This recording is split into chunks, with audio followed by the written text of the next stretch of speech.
What's going on, YouTube? Welcome back to another video. As you can see, here we are. I found a nice parking lot so we can stop and actually talk about what made me choose the V4R. And I always talked about the V4 SP coming in, the M1000RR coming in. So what's the reason why we're here with this amazing motorcycle? So quick walk around right here. And like I mentioned before in the previous video, Elk Grove Power Sports, they are amazing. They helped me out. Of course, they worked with me as best as they can to give me a good deal on these V4R 2020 Panigale. There you go. That's your quick spin around. Just take you through, the nuances of the V4R real quick. On top of my head here, you have these accents for the V4R. You have a V4R on the seat, aluminum exposed tank. I put my ram mount, here. That's the best thing about this. I don't know. This is underrated. The claw mount. You can put it on any bike. So anyway, don't mind that. You have the Olin's steering stabilizer there.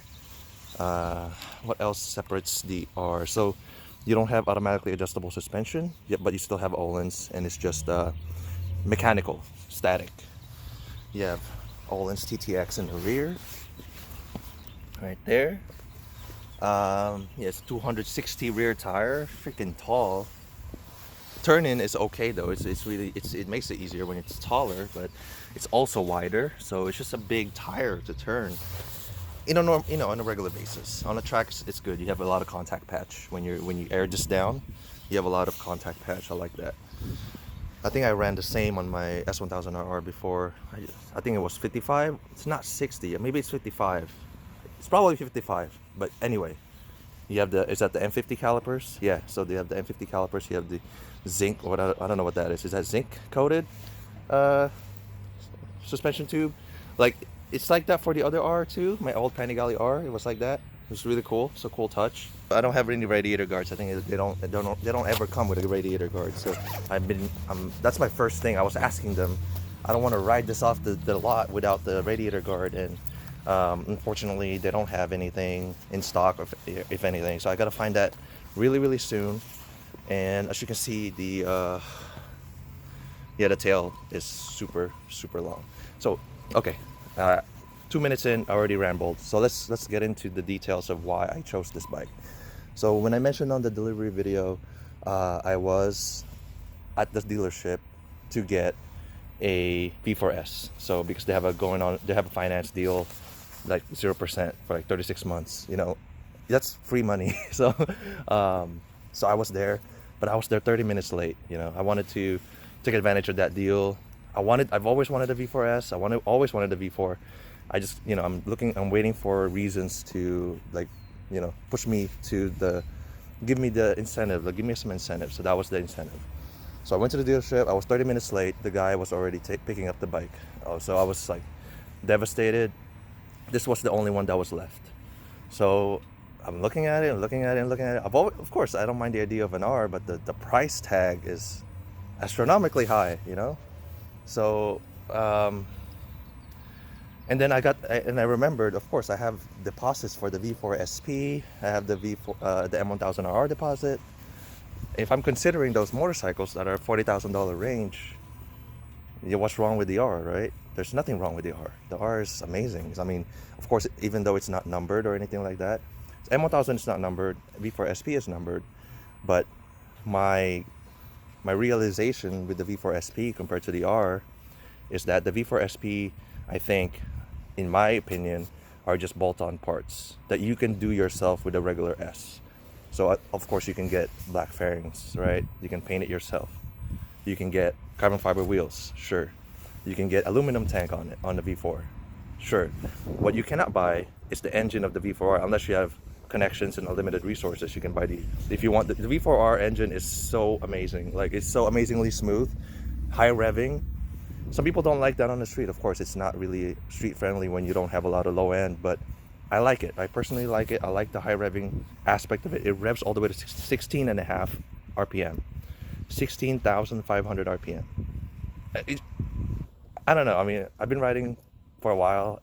I don't really see that often. So 16,000 on a motorcycle, I know, and Usually they're like 13, 14, 15, 16 and a half. You know, I'm not gonna ring it all the way there all the time, if anything, but to have that capability and the way it's packaged and the way that this motorcycle is actually so close to the MotoGP bike, the heritage, you know, and it's just its uniqueness and its rarity, the exclusivity.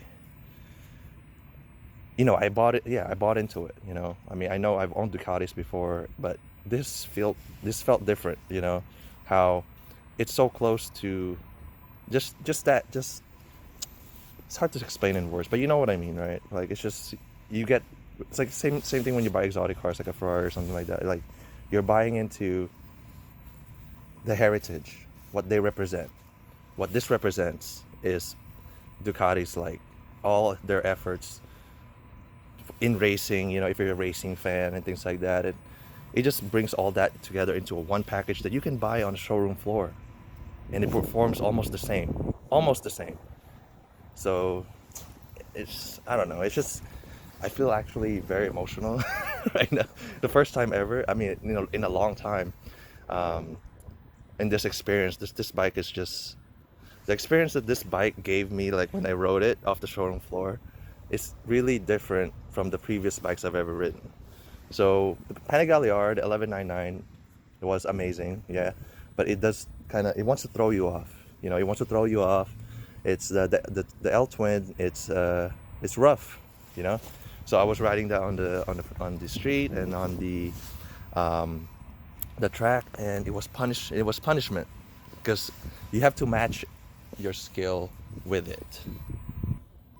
You have to match your skill with it. So if you don't have the skill to ride that bike, it tells you that you don't have the skill to ride that bike.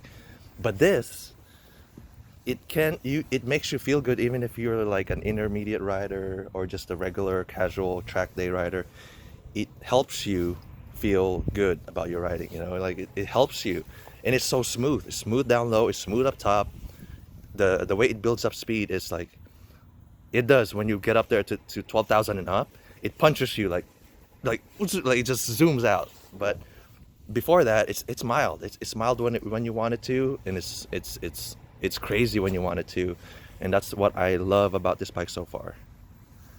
And that's me riding a V4 for the first time ever. That's my first impression, and first impressions are everything. I'm just like, every aspect of what I thought a V4 would be, a Ducati V4 would be, hit it. You know, they hit all the marks for me. I don't know. I'm not just saying that, but you know, I have to justify my $40,000 purchase or anything. But yeah, it's like the same feeling when I saw the. Let's not forget how gorgeous it is. So look, I mean, I don't have it in like the best light or anything like that, but I mean, it's just the accents of how they made this bike. Like, it's curb appeal. You know, we're literally at a curb. It's curb appeal, and look at those winglets. Like, so when you buy a motorcycle, right? Like, it's everything. You know, like, do you feel good owning it? Do you like looking at it? Like, it's basically riding a work of art, to be honest. It's like the same feeling when I saw the F430 being unloaded from the delivery truck. It's like, it was that feeling for me when I was at the showroom floor. I was like, wow. It was like one of those moments. Like, it's that. And yeah, here it is. I don't have any immediate plans. My immediate plans are going to be radiator guards and the fender eliminator right there. Make sure to remove that. The exhaust it's expensive, you know, $5,500 for a full system. I don't know, I gotta think about it. It's just, it's not one of those easy decisions where it's like a S1000, it's like $2,000. Yeah, sure, full exhaust, go for it. 5.5 is something different. You have quick shifter up and down on this thing, so that's amazing technology. I'll probably do another separate video on the specific technologies and settings in here, because it's a lot. I have to read the manual and go through it myself. But it has quick shifter up and down, which is a key thing. I love, what am I pointing at the brake? But quick shifter up and down, I love that technology. It saved me a lot on the track. I know it's a lazy technology, but it's available. Why not use it? So you're able to adjust that if you want just up or up and down. But yeah, so we'll go through that on another video. Very happy very happy so far. Very happy. It does come with like it does come with a couple extras, you know, the DDA, a Ducati analytic thing chip to analyze your lap times and things like that, and it comes with a block off plate. Comes that from factory when you buy it. So I guess that's a freebie. Then it's nice, cool. You don't have to buy that. I wish it came with an exhaust though. All right, guys. Thank you guys for watching again, and I hope to see you guys on the next video. And yeah, I'm gonna just sit in the garage and look at this for hours, and hope you guys enjoy your weekend, and thank you guys for watching.